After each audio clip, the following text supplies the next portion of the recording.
Hi, my name's Leah Shaw. I'm a junior, and I have someone who's very close to me in my life and is still very close to me, who a little while back started struggling with a lot of different things, one of them being depression.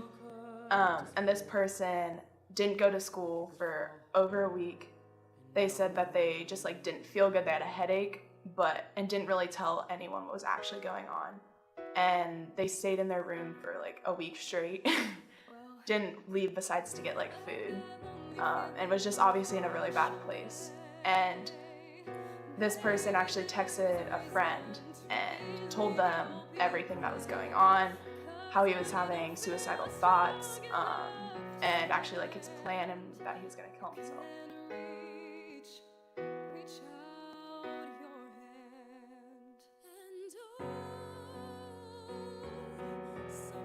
I'm Kaya Rossi. I am a freshman and I was diagnosed with depression in 6th grade. I started to take on everybody's struggles in my life and I had an extreme amount of empathy, which is sometimes a good thing and sometimes it's not. I had friends had struggles and I took all of them on and I didn't remember myself.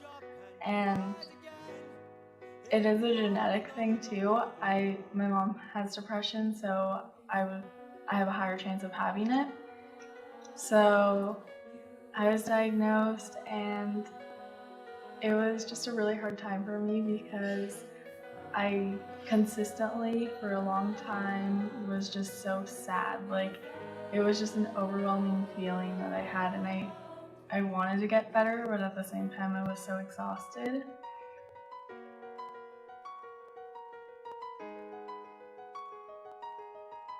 My name is Ryan Griffith. I'm a sophomore, and so back a couple years ago in 7th grade, I went to a different school. I didn't really have many friends. My grades were really bad, and I really felt that I was at a low point in my life. Felt that I was at rock bottom, and things would just keep on getting worse and worse. I didn't think that there was a point of keep on going. I just felt that it was just downhill from there.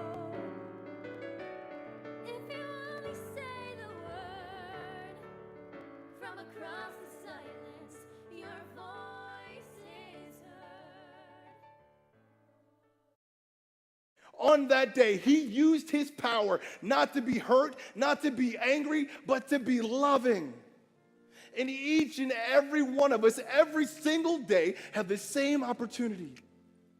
I absolutely love this job because I've been able to see people in the darkest situations find love and find light, but furthermore, find their own identity. Do not let this day go by and it just be an opportunity for you to get out of school. I challenge you, each and every one of you, to be a speaker of love. I'm Nick Jackson, and I love y'all. Have a great day.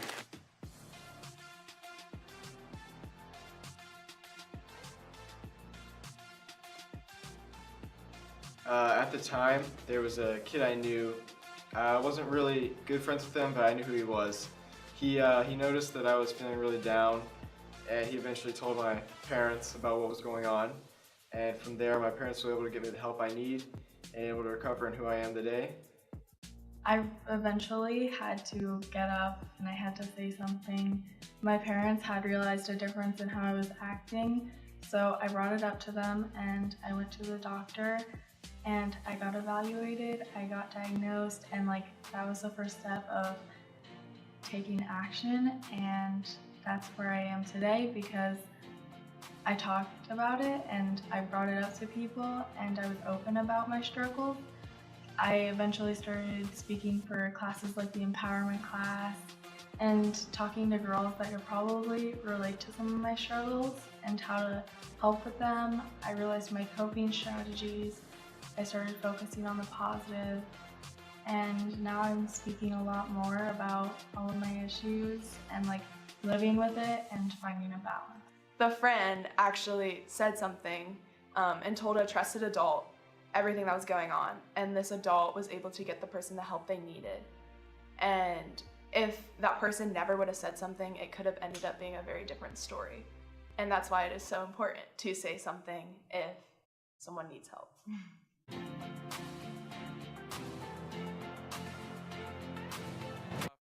Hook Promise National Say Something Week right here at Mason High School. Those 3 short clips that you just saw are only a small snapshot of all the great work that is going on here at Mason High School. And I know that out there are many more stories just waiting to be shared. I also know that at a school as big as Mason, there are going to be many more times when you are going to be put into a position where you will have the chance to say something. I know that many of you may not feel that you are equipped to do that right away. And that is one of the main goals of today. We want you all to take this time seriously and hope that you leave more equipped and feel like you can make a difference in this school and even save someone's life. I hope that today you feel empowered to say something and feel empowered to make a difference. Putting on an event like the one we have for you today is no easy task, and without the help of many people around the district, it would have been impossible. With that being said, please join me in giving a warm welcome to our superintendent, Mr. Jonathan Cooper.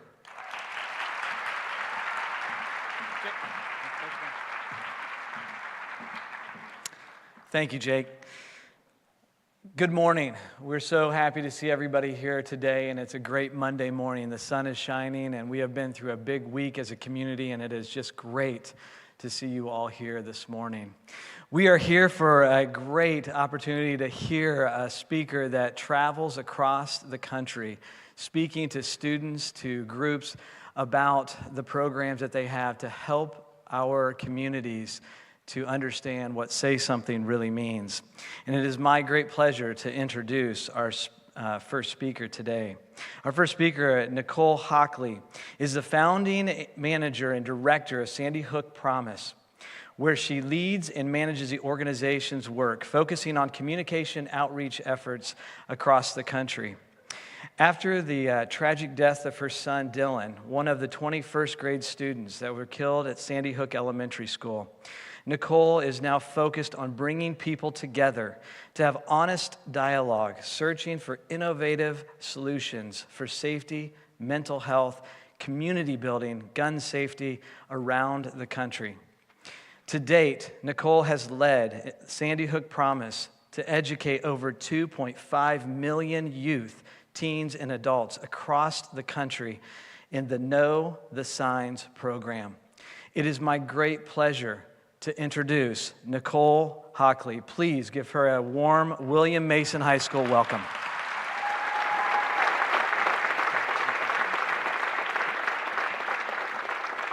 Thank you so much, and it is such an honor to be here today. I'm very short, so I'm just going to pull that down a little bit. This is the first day of an amazing week across the country in terms of Say Something and Sandy Hook Promise. And it's always an honor to be able to come and visit a school who is participating in the activities. Not even the fact that you guys have been participating for a number of years now. So, you know, this means a great deal to me that I'm actually able to be here with you.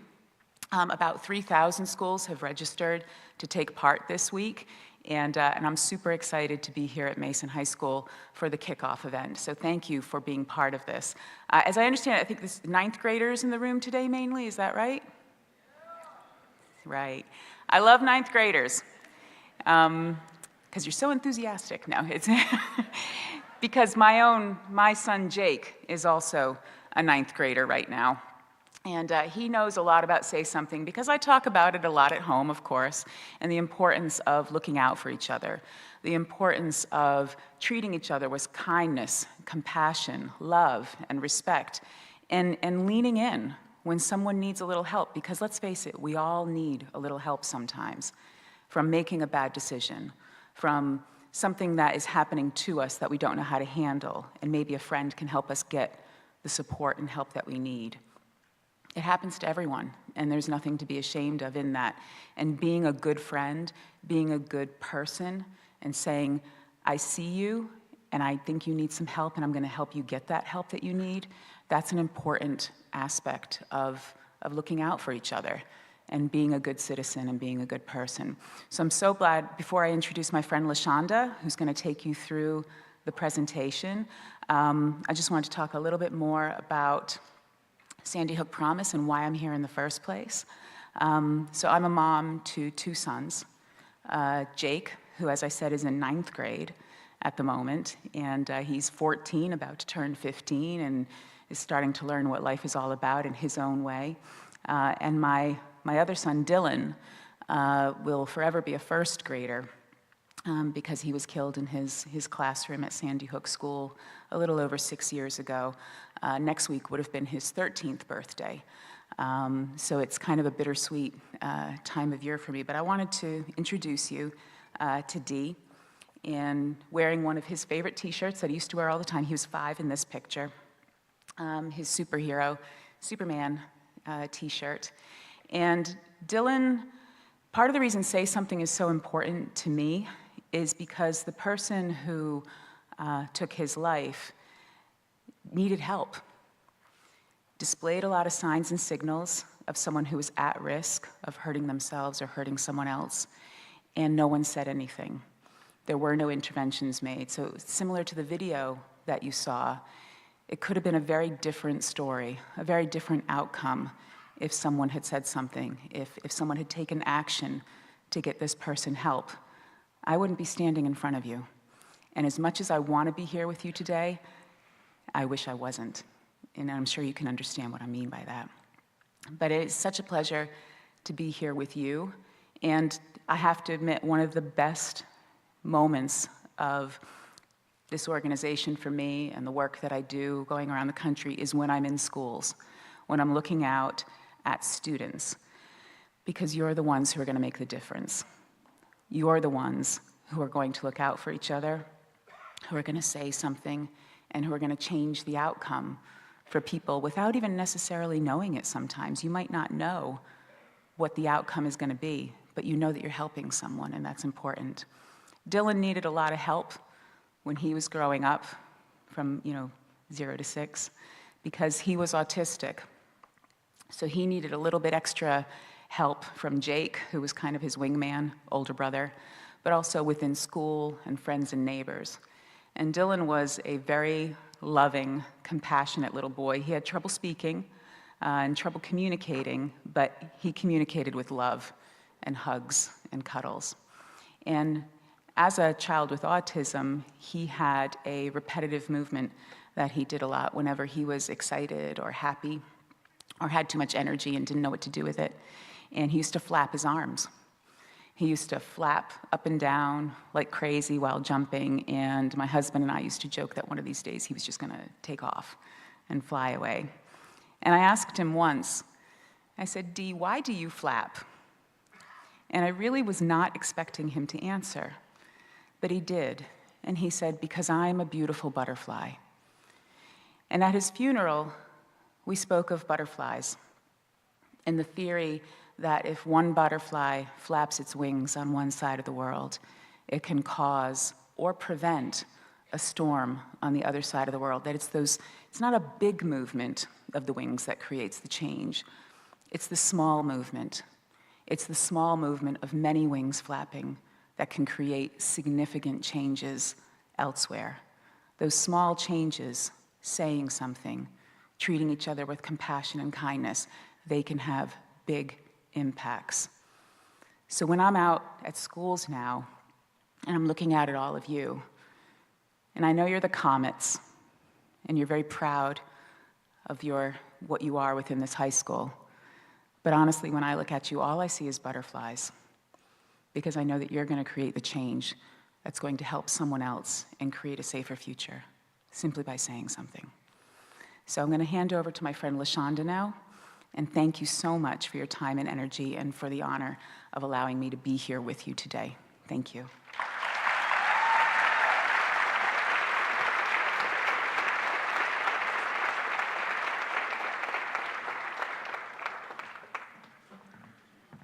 All right, good morning, Comets. Oh, come on. I'm not even a morning person. You got to give me more than that. Good morning, Comets. Thank you. So my name is LaShonda, and I'm really excited to be here.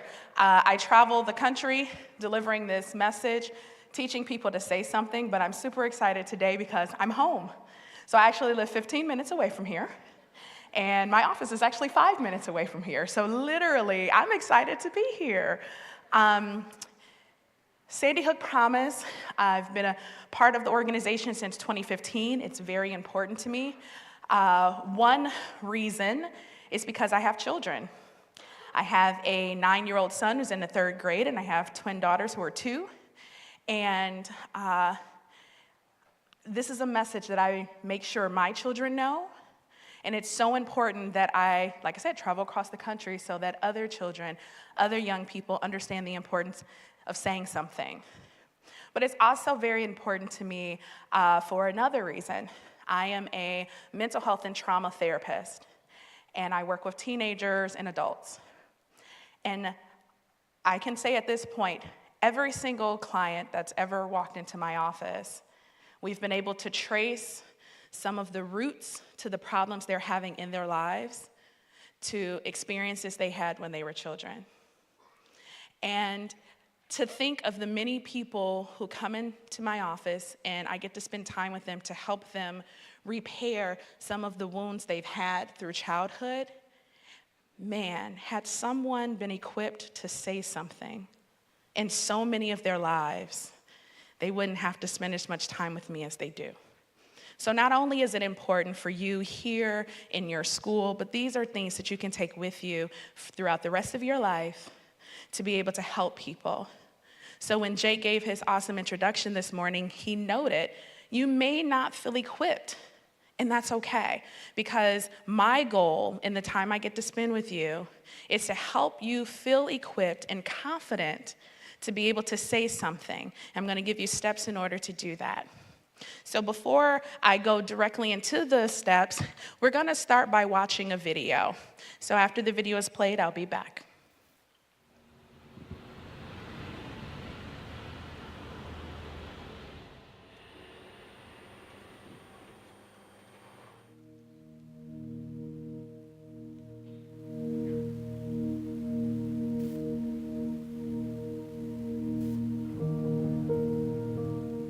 Callers indicating she thinks that someone's shooting in the building. Frightening headlines across America. 2 high school shootings in one day. A high school sophomore being attacked by a junior cheerleader. County 911. Oh my God, my friend has been shot. Okay, what was he shot with? A shotgun. How old is he? He's 16.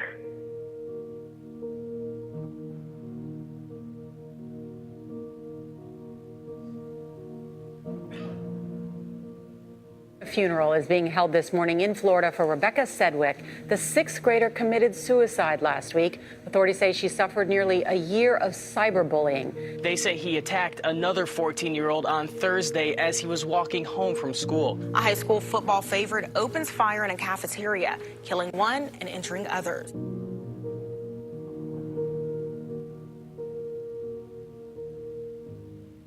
Supposedly he tweeted about it last night. No one took him serious. I think he said that he was going to bring a gun to school, and I think everyone just kind of blew it off like he was joking.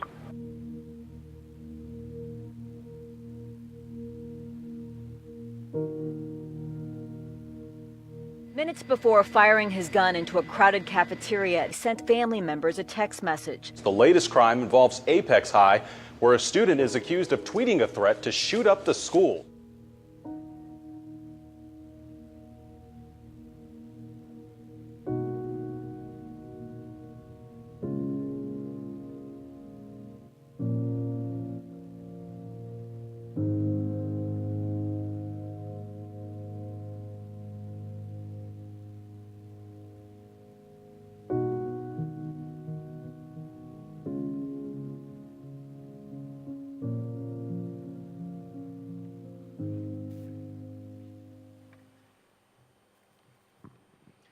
So again, my name is LaShonda. That video was a little heavy. I know no matter how many times I see it, it doesn't stop the emotional activation that I experience watching that video. So some of you may be feeling sad, angry, confused.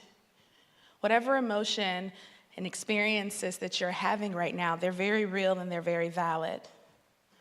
Today, I want to equip you with the tools to be able to help your communities be safe and help people get the help they need.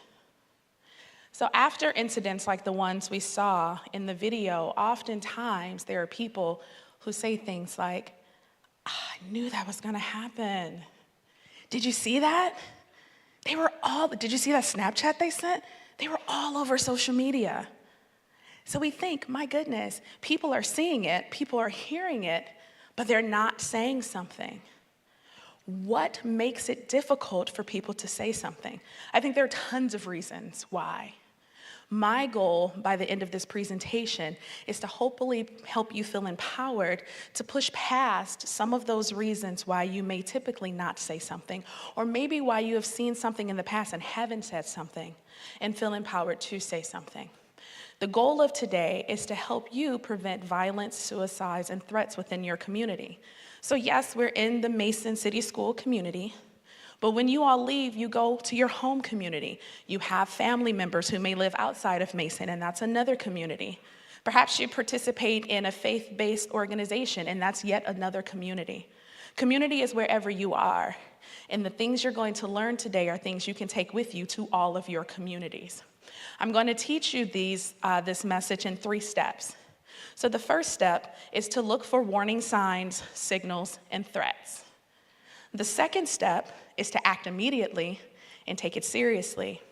And the third step is to say something to a trusted adult. Before I go into that, though, I do want to assure you that schools are safe. As a matter of fact, there is a lot of effort, resources, time, and money that go into making sure that schools are some of the safest places in our communities. And while schools are safe, they are not immune to suicides, to threats, and to violence. And so we want to look at some data. We can do better. 15% of people who were polled grades 9 through 12, so high school students just like yourselves, 15% of them said that they were electronically bullied. 19% of them said that they were bullied on the actual premises of the school. And 17% said that they seriously considered suicide. So when you think of Mason High School, just Mason High School, if we took those numbers and applied them here, that would be almost 650 students who seriously considered suicide. The great news is now we're going to know what to look for to get people help when they need it. The good news is that people often give us signs or signals or tell someone of their plans before they do something, before they take drastic measures. Oftentimes, we just don't know what we're looking for. When we know what we're looking for, it puts us in a good position to offer the help that they need or help them get the help that they need. So that's it. How can we help protect our communities that we're a part of? There were 3 research studies that were done, and here are some very interesting facts that we found. 37% of threats are sent electronically. So what's an electronic? If you have to plug it in or put a battery in it, it's an electronic. And that's how 37% of people who made these threats sent them. 28% use social media. So I realized that I have a bunch of freshmen, and there are like tons of students all over this building watching. Raise your hand for me if you have at least one platform of social media that you use. Keep your hand raised if there's 2. 3, 4, 5. I'm gonna stop counting because that's all I know is no, I'm sure there's more, but man. So many hands were held way, way high, up to about 3, which means you are uniquely situated to see so many of the threats that are coming because you're on social media with the people who are. And what I've learned is that a lot of the adults in your lives are not. We also found that 77% of active shooters planned their attack for over a week. So I know sometimes we think that it's a split-second decision or that it just kind of came out of nowhere, and it definitely would feel like that if you're on the other side. But for the person planning it, at least a week. If we know what we're looking for, that gives us time to see the warning signs and to help people get the help that they need. And then the final study showed that 70% of people who complete suicide either told someone of their plans or there were warning signals and warning signs. That is a huge number. But what it also is, for me, is it's huge hope. Because if 70% of people who are seriously considering suicide show a warning sign or tell someone, and I can equip you to know what to look for and how to tell a trusted adult, then we can get those people the help they need. And so that's my goal. Today I'm going to teach you how to look for warning signs, signals, and threats.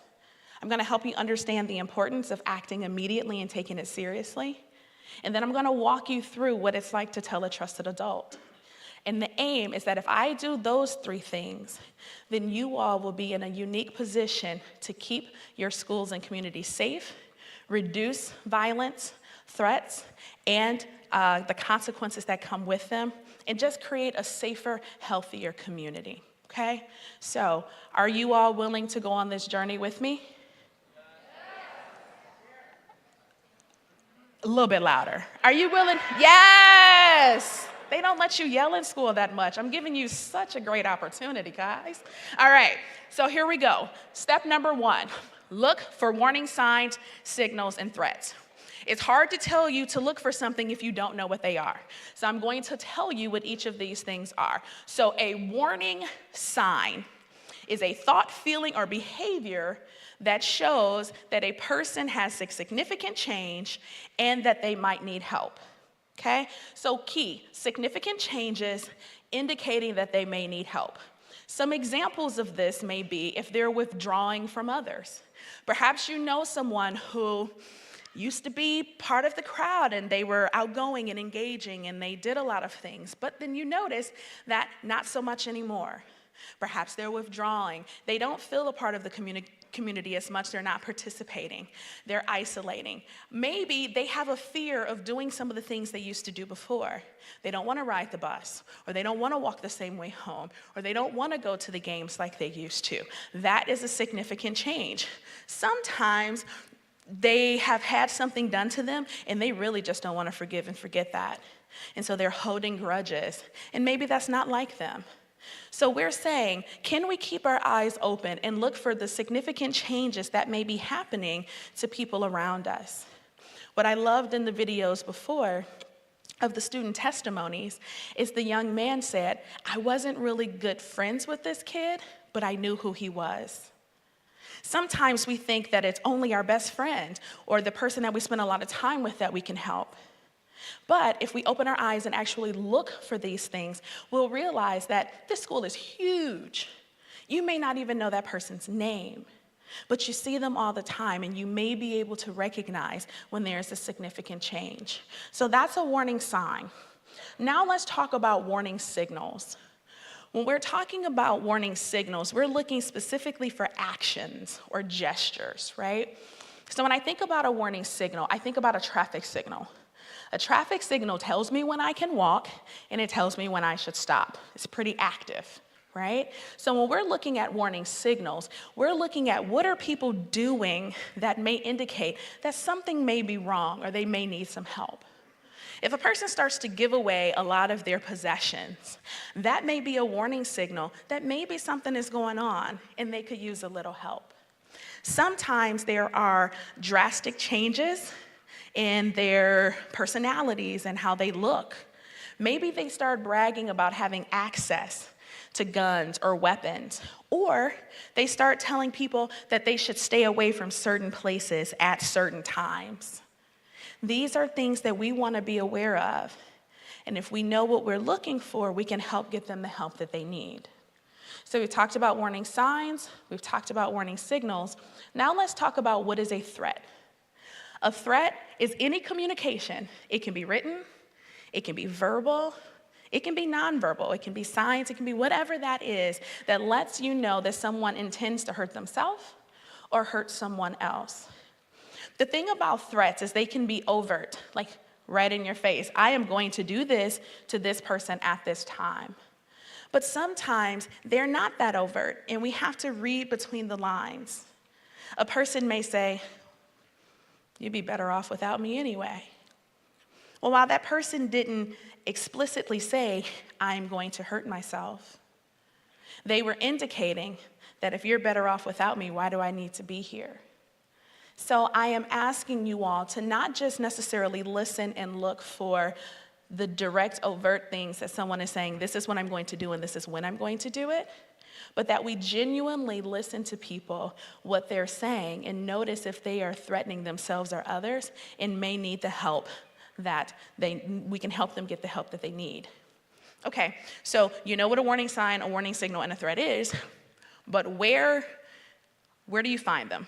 Where should you look? Someone yell that out to me. Where do you think we're gonna find these things? Everywhere. Social media. Yes and yes. So the majority of these things happen on social media. It's the main source. But that doesn't mean that that's not taking place in your hallways, in your cafeterias, in the locker rooms, at sporting events, on the bus, everywhere and anywhere.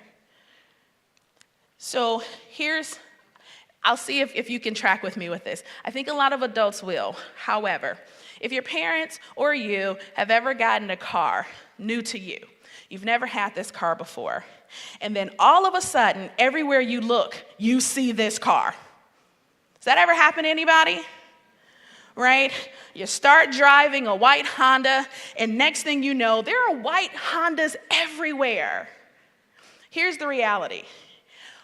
Poof. Thousands of white Hondas didn't just appear on the road. Now that you have one, you're starting to look for them. You notice them more. That's what we mean by looking for warning signs, signals, and threats. This is not a poof situation. These things are not new. They've been happening all the time. But now that you're aware, just like that white Honda, you're going to start to notice them more. So we want to equip you to know what you're looking for. When you're on social media and you're looking for these warning signs, warning signals, and threats, it may not be the words that they say.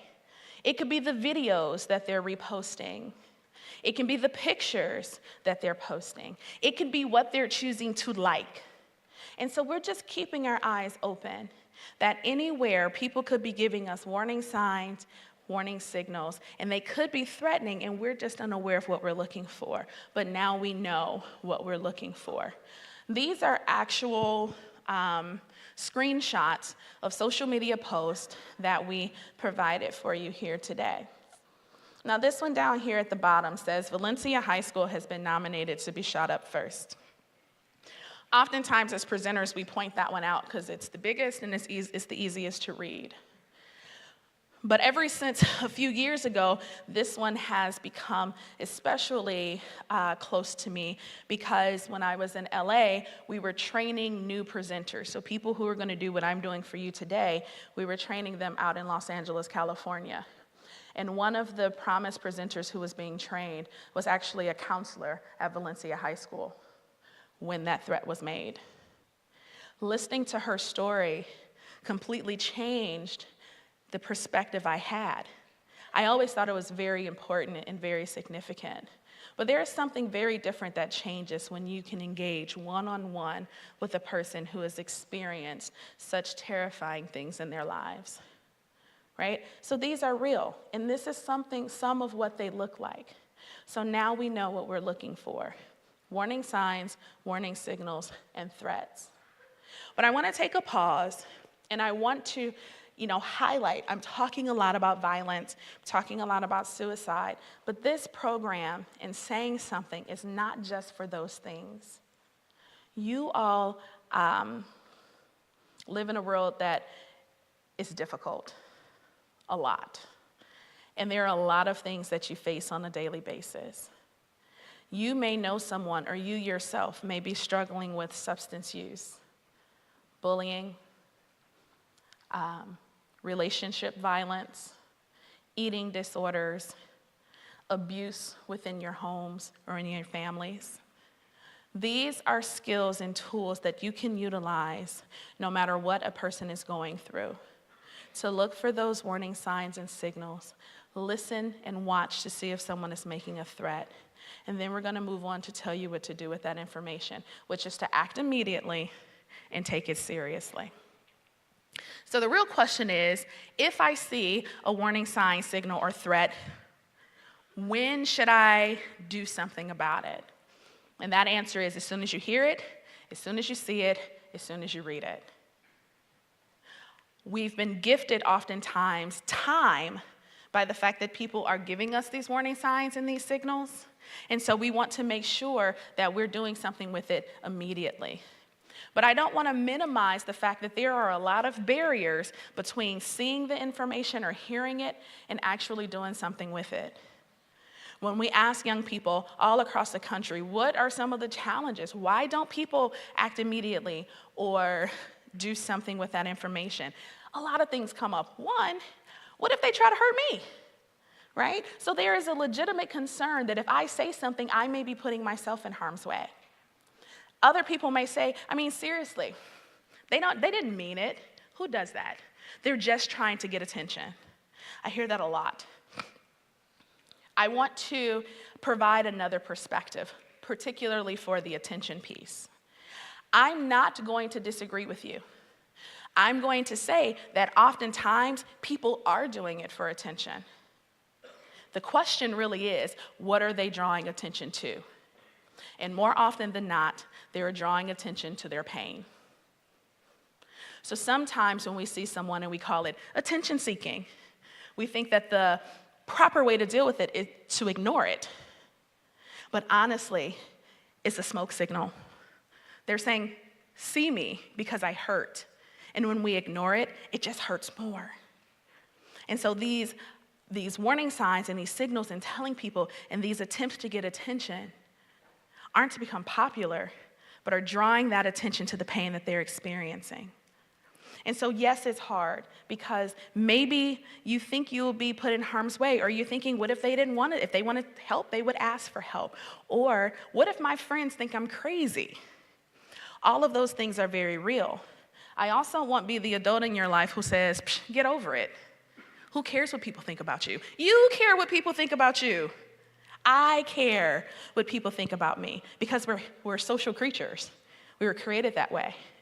And at this time in your life, your peer relationships are very, very important to you. So I'm not minimizing, and I'm not saying, who cares? But what I am saying is that being able to push past that fear can genuinely get someone the help that they need. This isn't an adult issue. Students of all ages can say something and get people the help they need. And in all actuality, you all are in a better position to do it because the adults oftentimes in your lives, they don't see it and they don't hear it because the people who are giving the warning signs and signals, they make sure of that often.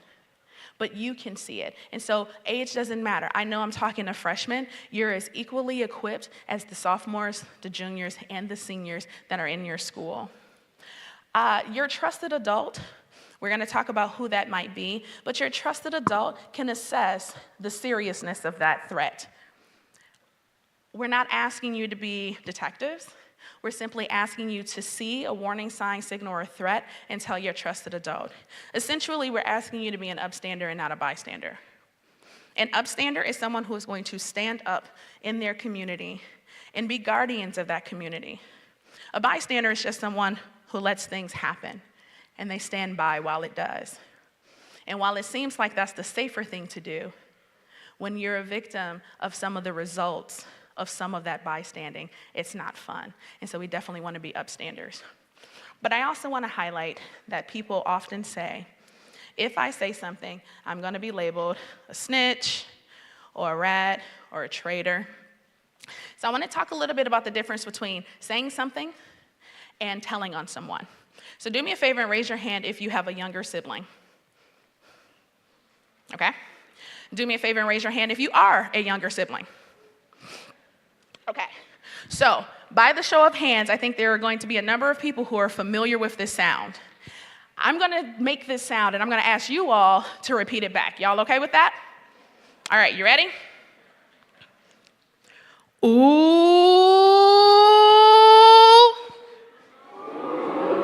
Yes.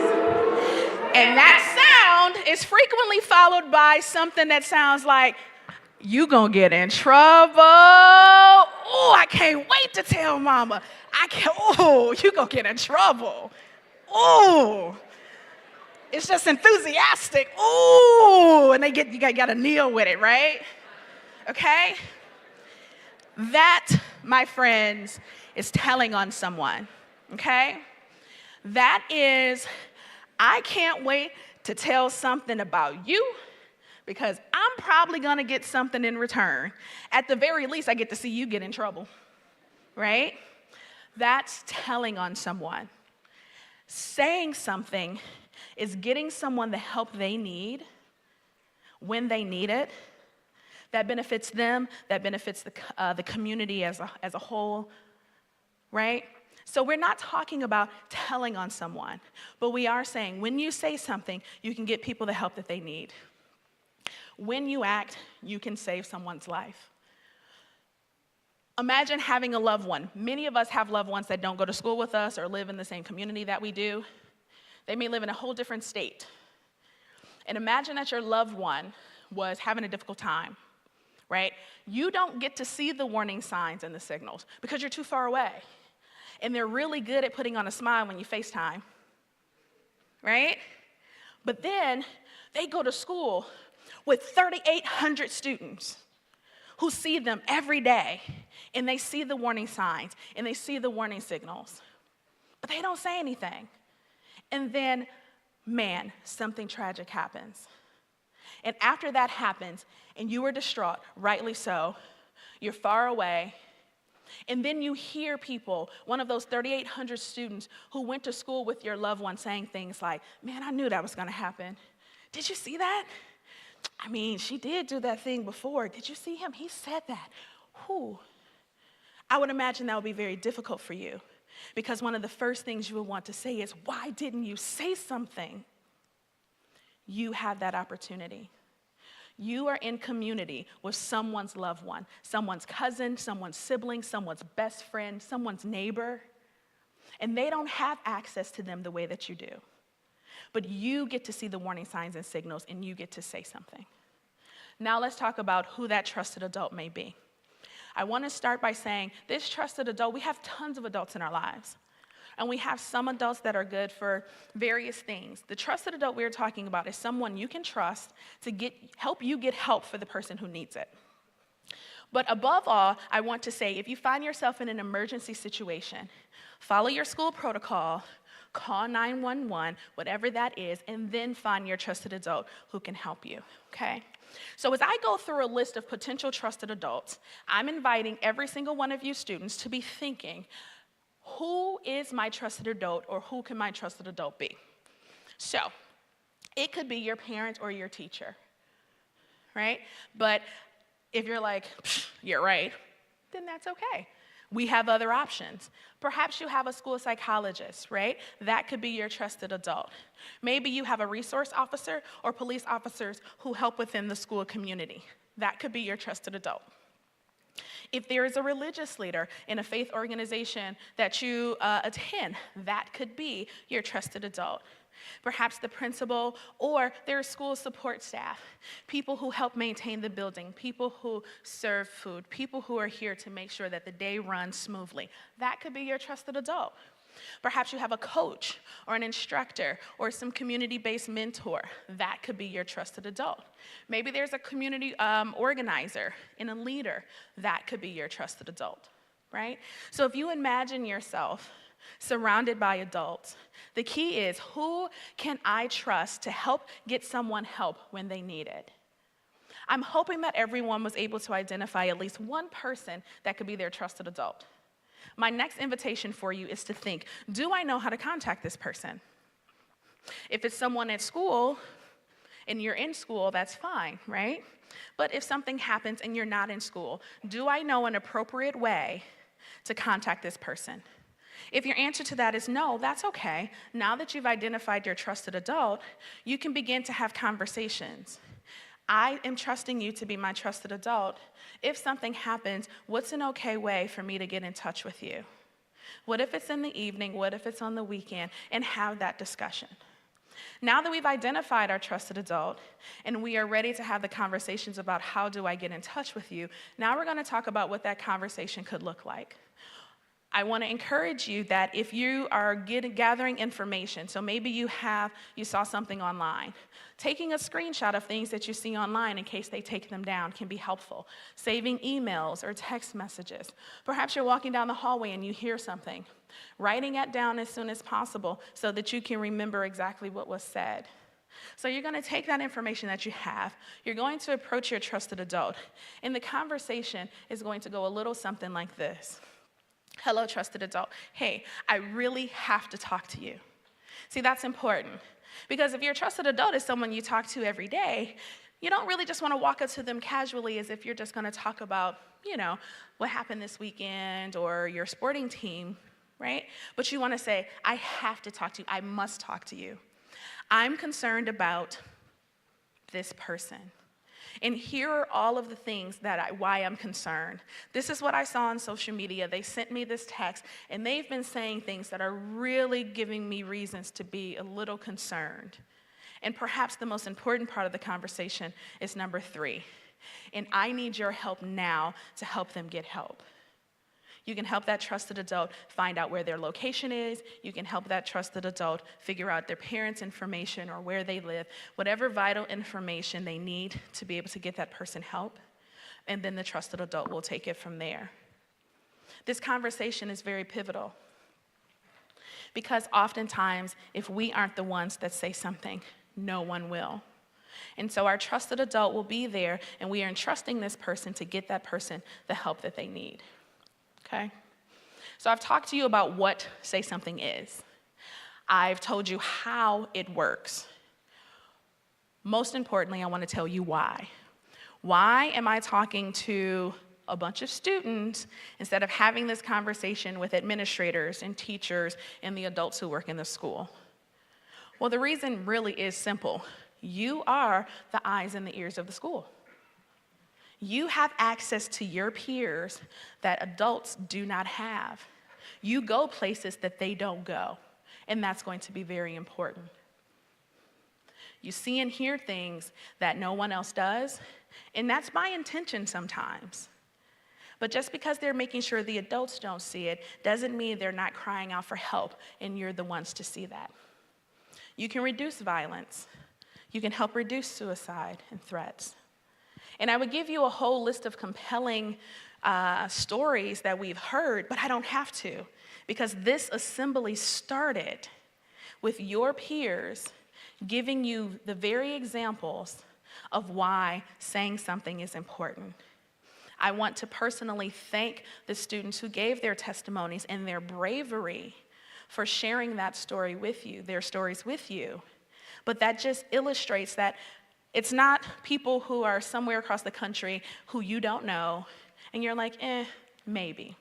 These are members of your community who have told you the importance of someone noticing them and getting them the help that they need, okay? So I've given you a lot of information today, and I am so confident that you all will be able to take these steps and make such drastic changes in how the culture of your community functions as gatekeepers of your community, but that you can help save lives. I often say when I do this that I take this job as seriously as I would if I were a firefighter or a surgeon. And I use firefighter and surgeon for a couple of reasons. Because a firefighter and a surgeon realize that they will have to take risks on a daily basis. But firefighters and surgeons also realize that on a daily basis, they have the opportunity to save lives. I wholeheartedly believe that this information can save lives, and I want to extend that invitation to you. So if you're in this auditorium or in any of the classrooms that are streaming this, and you are willing to take the pledge to keep your community safe, I'm going to ask you to stand. Ow!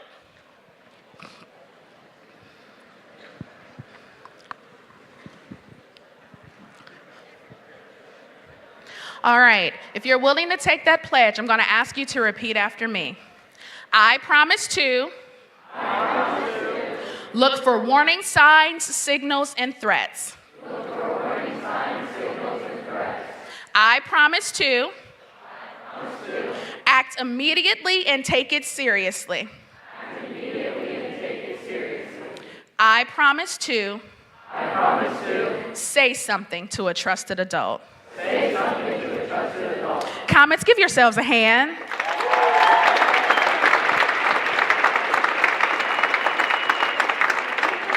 You can be seated. Very genuinely, this never gets old. I thank you so much for your attentiveness today. I want to reiterate what a pleasure and honor it is to literally be here right in my backyard, providing this information to you all. And I so look forward to continuing engaging with you all as a community as we have committed to keeping our community safe. You all have a fantastic day.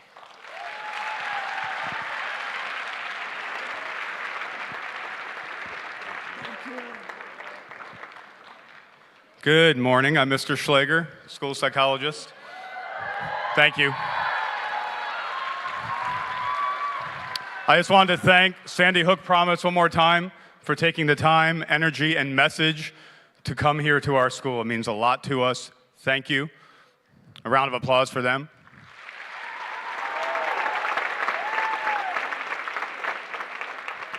We got a minute. Thanks also to the Comet Zone, MBC, Hope Squad, and SIBS, our administration, and students and families for making this happen. Everyone in this auditorium should be leaving with a Say Something bracelet. If that's not the case, we'll get them to you, we promise. I want you all to take care of yourselves and one another, and when you hear the bell, we will go to second bell. Thanks again.